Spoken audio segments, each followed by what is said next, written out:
Grading coins. Should I do it again? Am I setting myself up for disappointment?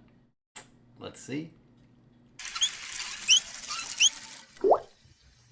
Welcome back, everybody. Plumber Stacker here, coming at you. I have another pre-submission video for you. I have several coins that I would like to have graded for my collection.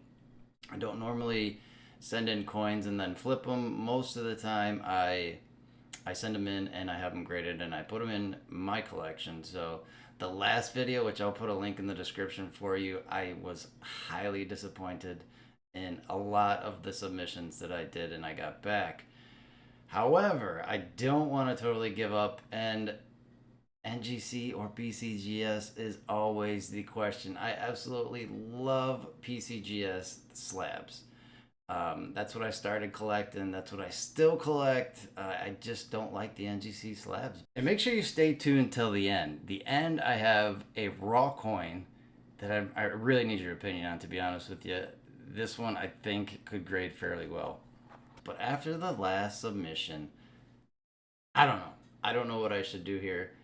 I think I'm going to go PCGS, but I'm going to wait for everybody to comment and let me know what they think is the best route to go, because there have been tons of videos out there with people who have made submissions and tons of disappointment.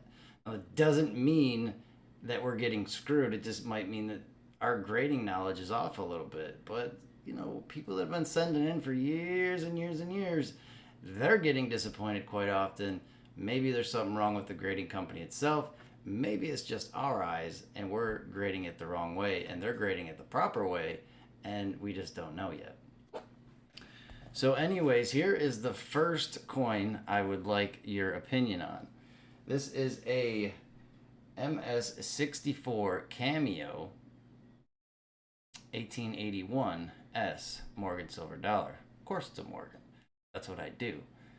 Now this, I'm having a hard time. This sticker actually came with it. It says it was an NGC MS66. It wasn't a Cameo and it wasn't a PL.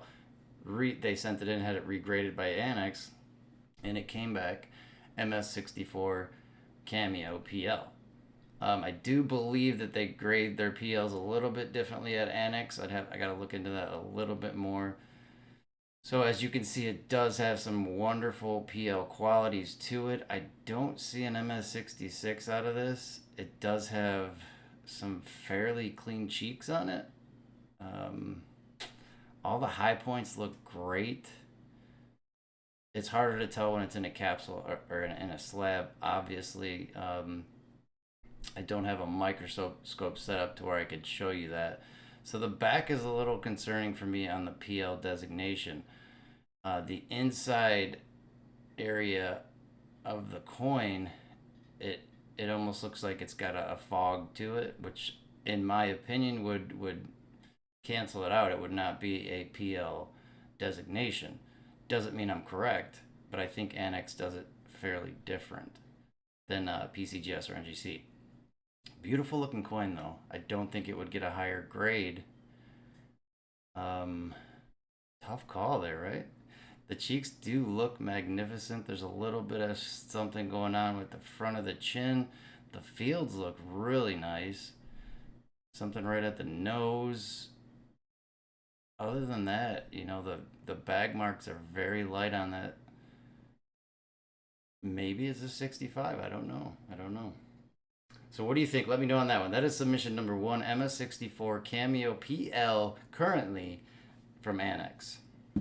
This is one right here. I'm guessing this to be a 63, maybe a 62.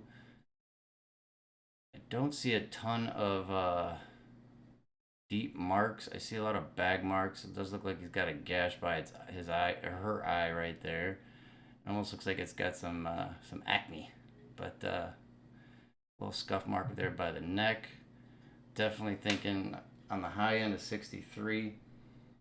Does have a little bit of toning on the back end there. And the backs of Morgan Dollars, they're usually, if the front looks decent, the back looks awesome for the most part. So I'm going to go with the 63. and pray. So this one does, as you can see, it does have some more chatter going on to it. Couple deep marks right there under the, right before the ear, underneath there a little bit. The fields look fairly well. My initial reaction to this is an MS62. Um, I don't really see it getting much higher than that. I would hope that I would get a 63. Now, if you know the last video that I sent you, I sent in an 1881, and man, that was something. You need to check that video out, at least to see that GSA. So here we go with the 1881. I'm gonna guess on this one. Yeah, 62. I mean, maybe a 63. I don't want to get too crazy on that because the last one I didn't like the outcome too much on that. Here is the second to last coin that I'm going to submit here. Now, this is an 1880. I don't have any 1880s in my collection. Now, that really nasty looking gnarly stuff right on under her eyeball, by the nose, that is considered bag marks.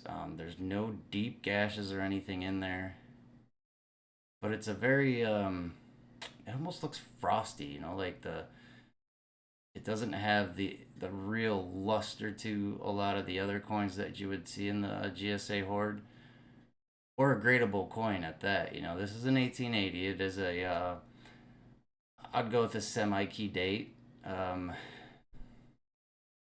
My guess is an MS61. I'm not gonna go high on this one just because I don't really know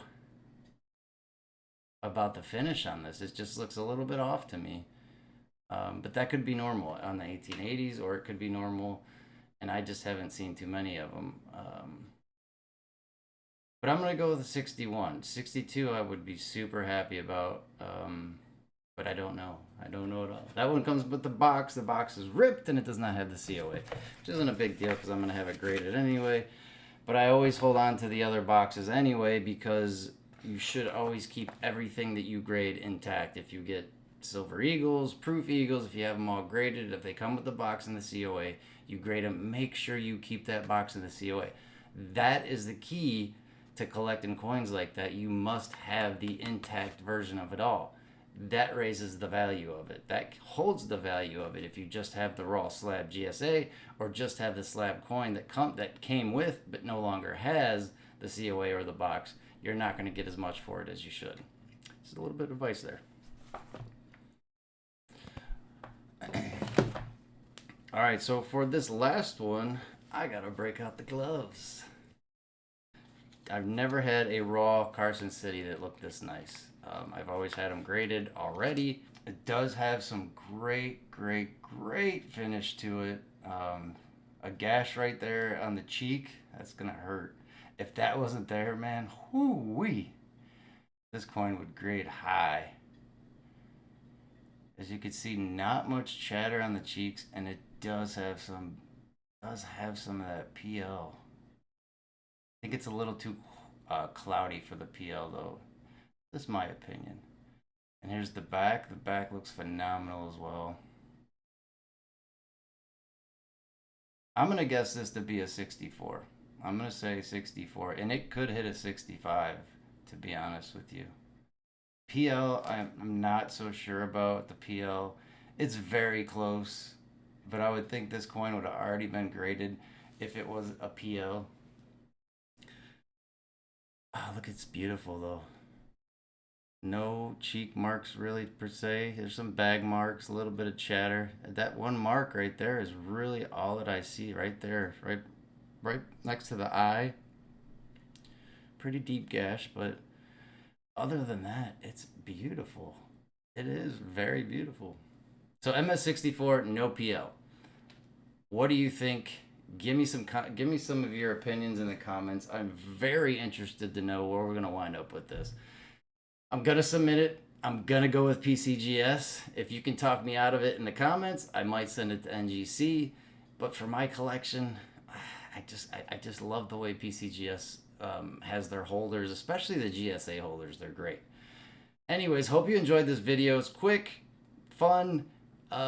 I will post a link to my other video down in the description about my last submission, and I hope you check that out as well.